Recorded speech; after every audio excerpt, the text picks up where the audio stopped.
बिस्मिल्लाहिर्रहमानिर्रहीम अस्सलामु अलैकुम। नॉलेज लैब चैनल में आप सबको खुश आमदीद।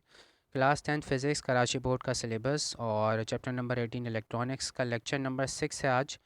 और क्योंकि लेक्चर सीरीज़ है ये, तो आप बेहतर यही होगा कि प्रीवियस लेक्चर्स भी आप जो हैं वो देखें, तभी आपको जो है लेक्चर ठीक तरह से जो है समझ आ पाएगा। आज का जो लेक्चर है इसमें हम रेक्टिफिकेशन का जो टॉपिक है वो डिस्कस करने जा रहे हैं। तो देखिए थोड़ा सा मैं ओवर दे दूं आपको कि क्या क्या हम डिस्कस करेंगे। देखें AC input voltage and frequency standards, rectification, rectifier, diode as a rectifier, फिर हाफ वेव रेक्टिफायर और इससे रिलेटेड डायग्राम्स वगैरह, इनकी एक्सप्लेनेशन पूरी, इसकी वर्किंग, हाफ वेव रेक्टिफायर की, फिर फुल वेव रेक्टिफायर और इसकी वर्किंग हम डिस्कस करेंगे आज के वीडियो में। ठीक है, तो चलते हैं हम दोबारा से हम अपनी फर्स्ट स्लाइड पर। तो देखें रेक्टिफिकेशन जो है इसकी ज़रूरत क्यों है। सबसे पहला सवाल तो ये है कि why do we need rectification. जो हमारे पास इनपुट सप्लाई आ रही होती है, जो हमारी इलेक्ट्रिक सप्लाई कॉरपोरेशंस हैं जैसे कि इलेक्ट्रिक है, वापडा है, तो ये हमें जो वोल्टेजेस सप्लाई कर रही होती हैं, इनपुट वोल्टेजेस, वो एसी फॉर्म में होते हैं, यानी कि ऑल्टरनेट होते हैं, यानी कभी पॉजिटिव कभी नेगेटिव। और साइनोसॉइडल वेव फॉर्म उनकी बनती है, इनके साइन वेव जिसे हम कहते हैं, साइन फंक्शन। तो उस तरह की जो है वेव हमें मिल रही होती है। जबकि हमारे पास जो ज़्यादातर हमारे पास इक्विपमेंट्स हैं डीसी, वो डीसी पर काम करते हैं। ठीक है, जो भी हमारे पास डिवाइसेस हैं, इलेक्ट्रॉनिक डिवाइसेस, जैसे टेलीविज़न हो गया, एलईडी हो गई, और कंप्यूटर हो गया, हमारे मोबाइल्स हो गए, वाईफाई डिवाइस हो गई, यानी कि जो इलेक्ट्रॉनिक डिवाइसेस हैं ये डीसी पर काम कर रही होती हैं। तो उसके लिए ज़रूरी होता है कि एसी को कन्वर्ट करें हम डीसी के अंदर। तो इसके लिए हमें जो है रेक्टिफिकेशन की ज़रूरत पड़ती है। तो क्योंकि क्लास 10th है तो ज़्यादा मतलब आपको बहुत ज़्यादा डिटेल में तो चीज़ें नहीं बताई जाएंगी, और बिल्कुल बेसिक से जो सर्किट्स हैं वो आपको यहाँ पे बताए जाएंगे। तो फ़िलहाल देखें, सबसे पहले तो समझें कि इनपुट वोल्टेज जो है वो उनकी क्या क्या वैल्यूज़ होती हैं, क्या क्या स्टैंडर्ड्स हैं। तो इनपुट वोल्टेज जो आपको प्रोवाइड करती है इलेक्ट्रिक सप्लाई कंपनी। ठीक है, तो पूरी दुनिया के हवाले से अगर बात करें तो दो मेन स्टैंडर्ड्स हैं। वोल्टेजेस जो है आपको वो 100 से 120 वोल्ट के दरमियान मिलते हैं, और इसके अलावा 220 से 240 वोल्ट के दरमियान एक दूसरा स्टैंडर्ड है। और फ्रीक्वेंसी के लिए भी दो स्टैंडर्ड्स हैं, एक 50 हर्ट्ज़ है और एक 60 हर्ट्ज़ है।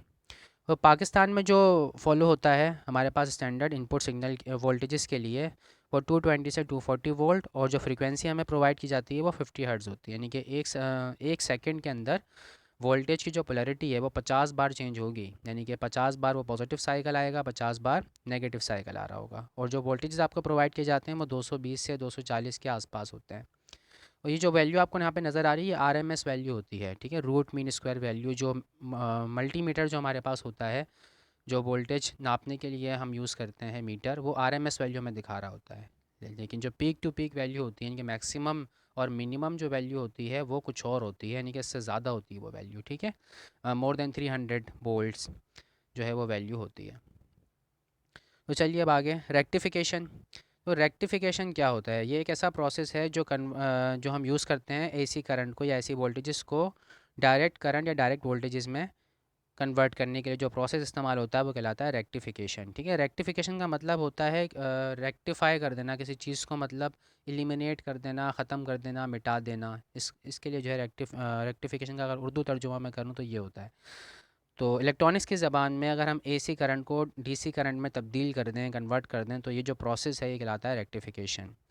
जो डिवाइस इस्तेमाल की जाती है इस काम के लिए वो कहलाती है रेक्टिफायर। ठीक है, यानी कि electronic circuit use to convert an alternating current AC to direct current DC is known as rectifier. यानी कि जो करंट की डायरेक्शन बार बार चेंज हो रही है, ऑल्टरनेटिंग करंट जो है, जो हमें सप्लाई इनपुट सप्लाई पे हमें मिलता है, उसकी जो डायरेक्शन है वो बार बार चेंज होती है। सिमिलरली जो वोल्टेज है उसकी भी पोलैरिटी बार बार चेंज होती है, यानी कभी पॉजिटिव कभी नेगेटिव। तो उसको हमें क्या करना होता है, उसकी डायरेक्शन सेम करनी होती है, उसकी जो पोलैरिटी है उसको सेम रखना होता है। तो इस काम के लिए जो हम डिवाइस हम इस्तेमाल करते हैं वो कहलाती है रेक्टिफायर। ठीक है, तो दो तरह के रेक्टिफायर्स होते हैं, हाफ वेव रेक्टिफायर और फुल वेव रेक्टिफायर। आपका जो सिलेबस है क्लास 10th का उसमें हाफ वेव रेक्टिफायर काफ़ी डिटेल में मौजूद है, तो ये मैं कंप्लीट जो है कवर करूँगा। जबकि फुल वेव रेक्टिफायर जो है इसकी एक्सप्लेनेशन मैं आपको दे दूंगा, लेकिन वर्डिंग में जो आंसर्स वगैरह होने चाहिए वो मैं जो है प्रोवाइड नहीं करूँगा आपको, बस सिर्फ एक्सप्लेन कर दूंगा इसको। ठीक है, क्योंकि बुक में जो है आपके सिलेबस का पार्ट ये नहीं है। सिर्फ एक सर्किट डायग्राम मौजूद है बुक में फुल वेव रेक्टिफायर की, बाकी उन्होंने एक्सप्लेनेशन वगैरह कोई नहीं दी। इसके अलावा पास पेपर में भी कोई क्वेश्चन इससे रिलेटेड नहीं आया हुआ। तो डायोड जो है हम इस्तेमाल करते हैं एज अ रेक्टिफायर। अब क्यों इस्तेमाल करते हैं, क्या रीज़न है? ठीक है, डायोड के लिए प्रीवियस जो लेक्चर्स हैं उसमें काफ़ी डिटेल में बात हो चुकी है, उसमें मैं बता चुका हूँ ये बात कि जो डायोड जो है वो एक डायरेक्शन में सिर्फ करंट को अपने अंदर से फ्लो होने देता है, पास होने देता है, इसीलिए जो है हमें यहाँ पे इसको एज अ रेक्टिफायर जो है इस्तेमाल कर सकते हैं। तो diode is use as a rectifier since it allows current to flow through it only in one direction. और हमें यही काम करना है कि करंट की डायरेक्शन को सेम रखना है, यानी कि उसकी डायरेक्शन चेंज नहीं होनी चाहिए। अब हाफ वेव रेक्टिफायर क्या होता है? देखो, a type of electronic circuit which allows input alternating current to pass through it for only one half cycle.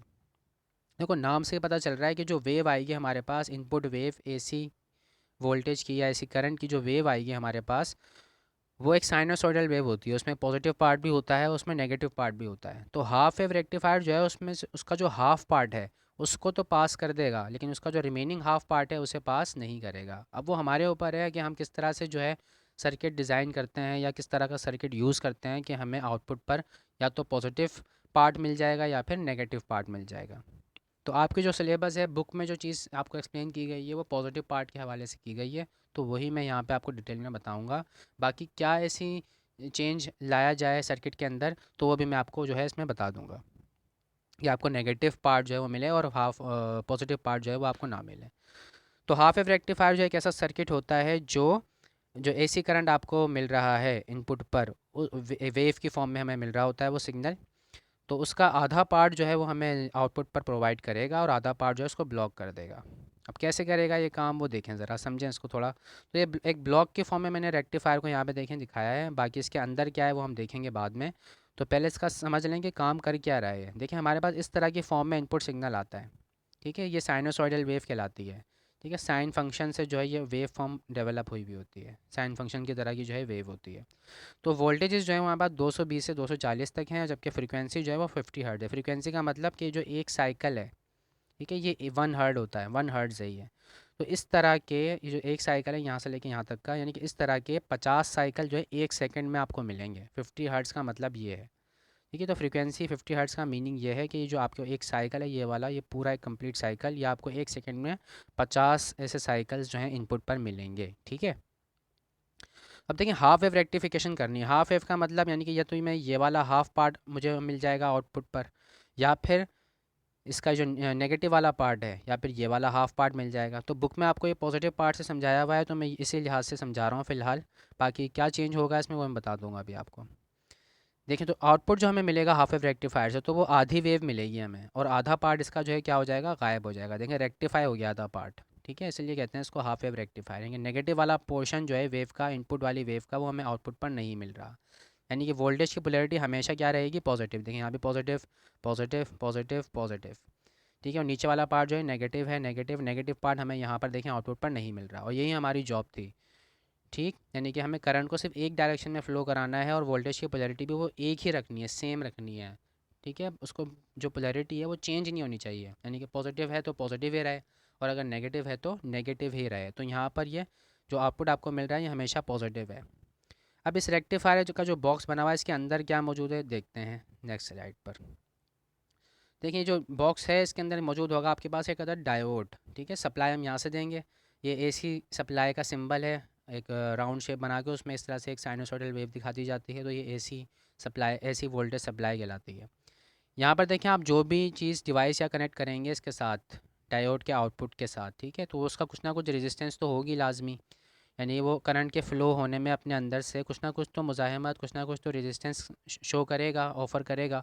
तो वो हम लिख रहे हैं आर एल से, यानी कि लोड रेजिस्टेंस। ये हमारे पास डायोड है, डायोड का ये जो एरो वाला पार्ट है ये कहलाता है एनोड, और ये पी रीजन होता है, और ये वाली जो लाइन नज़र आ रही है आपको ये कैथोड होता है, ठीक है, और ये एन रीजन होता है। यानी कि यहाँ पर जो मेजोरिटी कैरियर्स हैं वो इलेक्ट्रॉन्स होते हैं, और इस रीजन में, पी रीजन में, जो एरो वाला रीजन है, यहाँ पर जो मेजोरिटी कैरियर्स हैं वो होल्स होते हैं। तो जब पॉजिटिव हाफ साइकिल आएगा आपके पास इनपुट का, इनपुट वोल्टेजेस का, तो तब जो है डायोड किस तरह से बिहेव करेगा। देखें, पॉजिटिव वोल्टेजेस हैं।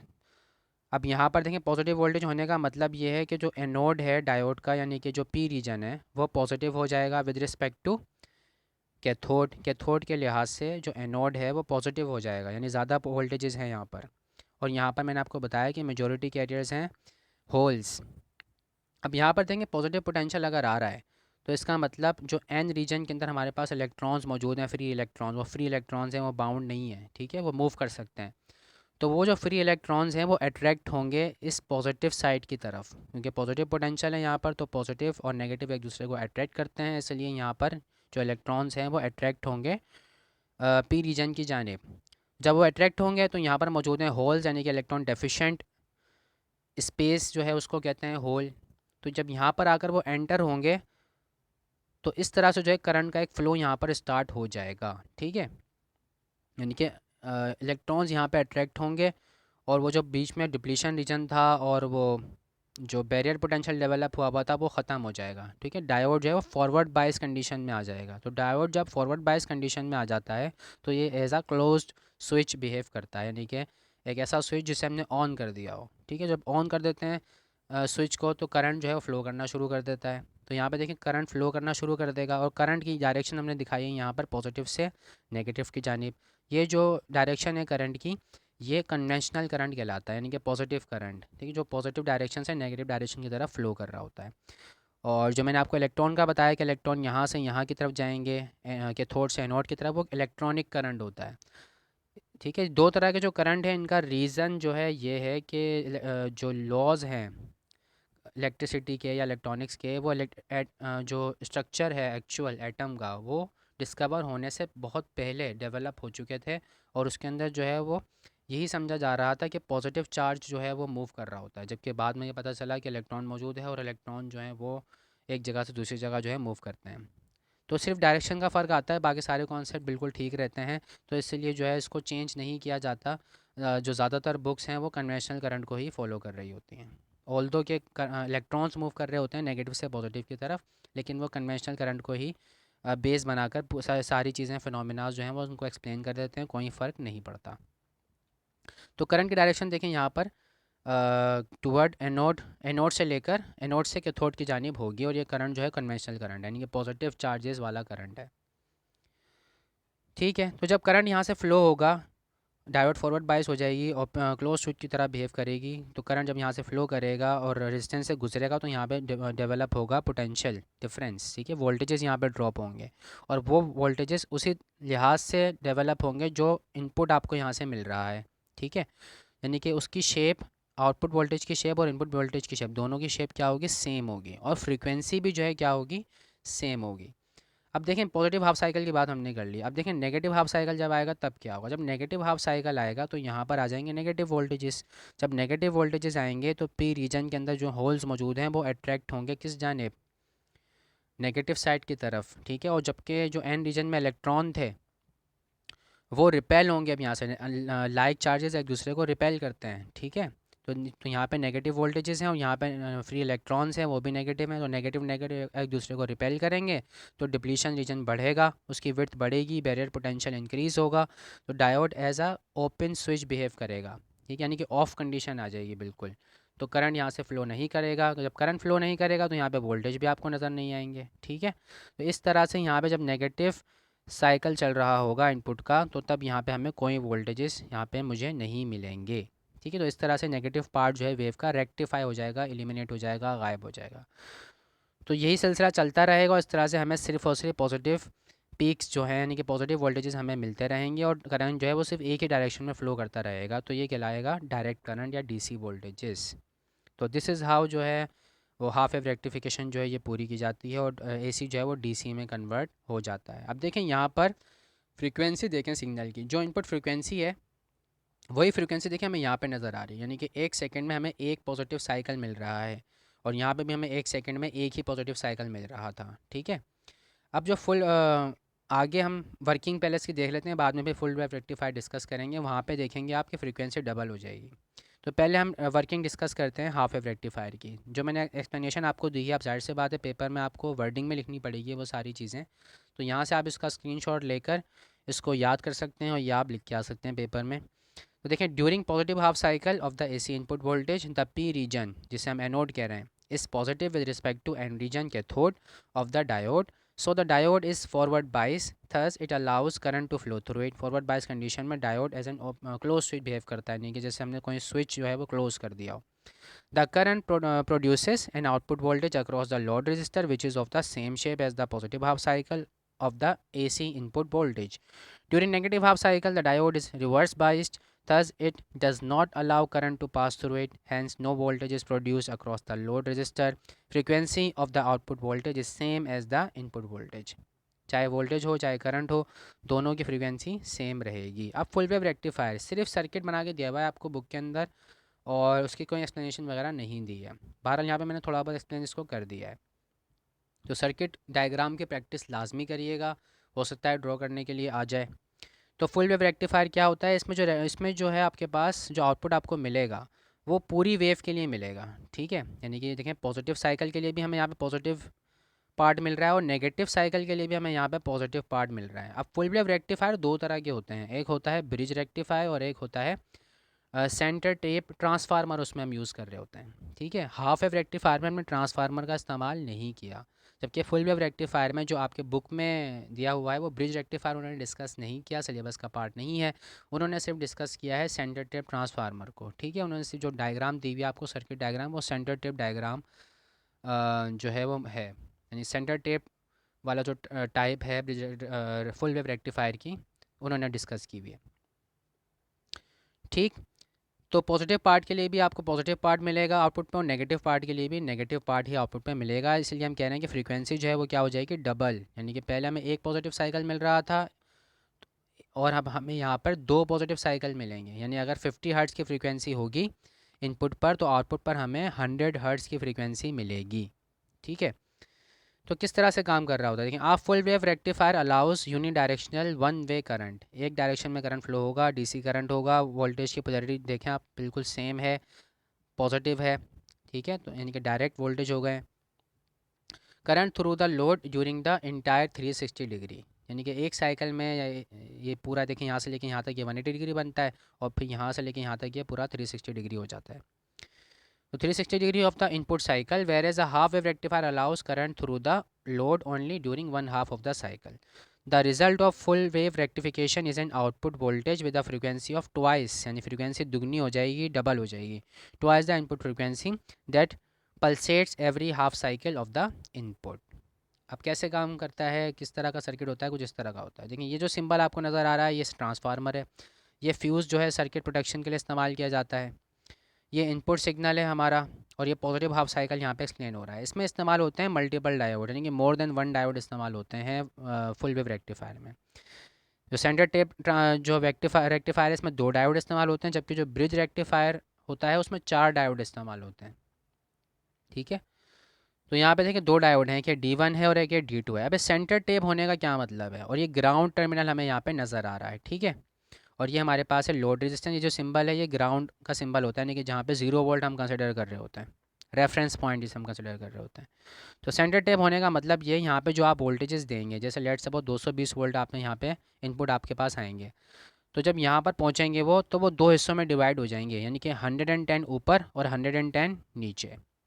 और यहाँ पे आएंगे प्लस में 110 और यहाँ पर आएंगे माइनस में 110, यानी कि जो भी वोल्टेज यहाँ पे आएंगे वो दो इक्वल पार्ट्स में डिवाइड हो जाएंगे, ऊपर और नीचे, और दोनों की पोलैरिटी क्या होगी, ऑपोजिट। अगर ऊपर पॉजिटिव है वोल्टेज तो नीचे नेगेटिव वोल्टेज होगा, और अगर ऊपर नेगेटिव है तो नीचे पॉजिटिव होगा। देखिए यहाँ पोलैरिटी उन्होंने शो की है, देखें पॉजिटिव नेगेटिव ऊपर वाले पार्ट में, और नीचे वाले पार्ट में पॉजिटिव और नेगेटिव। यानी कि इस डायोड पर देखें यहाँ पे पॉजिटिव वोल्टेज आ रहे हैं जब पॉजिटिव हाफ साइकिल है, और नीचे वाले डायोड पर D2 पर नेगेटिव वोल्टेजेस आ रहे हैं। तो देखें D2 हो जाएगा रिवर्स बाइस और D1 हो जाएगा फॉरवर्ड बाइस, यानी कि ऐसा क्लोज स्विच बिहेव करेगा। और करंट की डायरेक्शन को ज़रा गौर करें, देखें क्या डायरेक्शन है, ठीक है, इस तरह से है। यानी कि अप साइड रेजिस्टेंस में देखें करंट का फ्लो जो है वो अप से डाउन है, तो इसका मतलब हमें यहाँ पे वोल्टेज मिल जाएंगे, क्योंकि रेजिस्टेंस से करंट पास हो गया है। तो यहाँ पे ये वोल्टेज हमें सेम शेप में मिलेंगे जो ये होगी, बस उसका जो एम्पलीट्यूड है, यानी कि जो वैल्यू है वोल्टेज की वो कम होगी। कितनी कम होगी, हाफ होगी, ठीक है। तो हाफ वैल्यू मिलेगी हमें यहाँ पे वोल्टेज की आउटपुट पर, इनपुट का हाफ। अब देखें नेगेटिव हाफ साइकिल जब आएगा तब क्या होगा। तो नेगेटिव हाफ साइकिल में देखें पोलैरिटी हो जाएगी चेंज, पहले ऊपर पॉजिटिव था, अब यहाँ पे देखें नेगेटिव हो गया है, और नीचे वाले हिस्से में पहले जो पिछली स्लाइड थी उसमें नेगेटिव था, अब यहाँ पे पॉजिटिव हो गया है। तो अब D1 जो है रिवर्स बाइस हो जाएगा, और D2 जो है वो क्या हो जाएगा, फॉरवर्ड बाइस। तो अब करंट की डायरेक्शन देखें ज़रा, अभी भी रेजिस्टेंस से अप से डाउन देखें करंट फ्लो कर रहा है।